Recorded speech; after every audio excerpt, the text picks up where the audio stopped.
ঐক্যবদ্ধ বাঙালি জাতির দরকার যোগ্য লিডারশিপ বলে মন্তব্য করেছেন আস-সুন্নাহ ফাউন্ডেশনের চেয়ারম্যান শায়েখ আহমদুল্লাহ।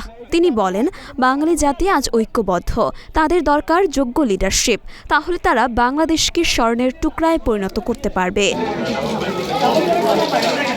মঙ্গলবার বিকেলে লক্ষ্মীপুর সদর উপজেলার তেওয়ারীগঞ্জ ও কুশাখালী ইউনিয়নে আস-সুন্নাহ ফাউন্ডেশনের ত্রাণ বিতরণকালে তিনি এসব কথা বলেন। তিনি আরও বলেন, একজন মুসলমান কখনো স্বার্থপর হতে পারেন না, আমরা স্বার্থপর হব না। সুন্নাহ ফাউন্ডেশন সাধ্য অনুযায়ী আমরা প্রতিদিন কোনোদিন 15-16টি, কোনোদিন 17-18টি পর্যন্ত কাভার্ড ভ্যান ভর্তি করে প্রতিদিন আমরা পাঠিয়ে দিচ্ছি দুর্গত এলাকাগুলোতে, এবং শুধুমাত্র এই অঞ্চল নয়, খুলনাতে, তারপর ব্রাহ্মণবাড়িয়াতে, সিলেটে, চট্টগ্রামে বিভিন্ন জায়গাতে আমরা ত্রাণ তৎপরতা চালাচ্ছি। যেখানে আমরা পৌঁছতে পারছি না সেখানে সেনাবাহিনীর কাছে আমরা মাল দিয়ে দিয়েছি।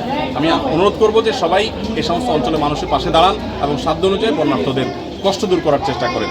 এবং স্থানীয়রা যারা আছেন তাদেরকে আমরা অনুরোধ করব, যারা ত্রাণ নিয়ে আসছে তাদের সাথে সহযোগিতাপূর্ণ আচরণ করেন।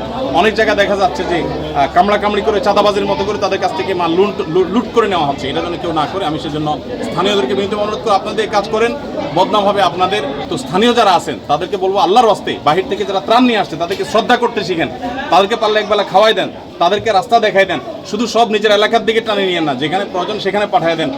একজন মুসলমান কখনো স্বার্থপর হতে পারে না, আমরা স্বার্থপর হব না।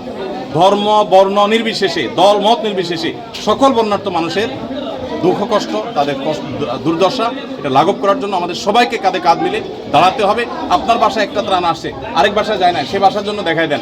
একটা আছে, আপনি আরেকটা নেওয়ার চেষ্টা করবেন না।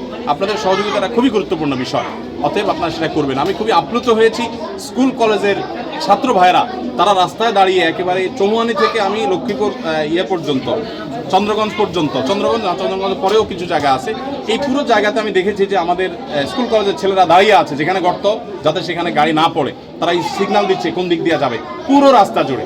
এই দৃশ্য বাংলাদেশে এর আগে কখনো দেখা যায়নি। বাঙালি জাতি আজ ঐক্যবদ্ধ, দরকার তাদের আসলে যোগ্য লিডারশিপ, তাহলে এই দেশকে তারা স্বর্ণের টুকরা হিসাবে তারা পরিণত করতে পারবে। কারণ মানুষ অদম্য স্পৃহা আছে ভালো কাজের জন্য।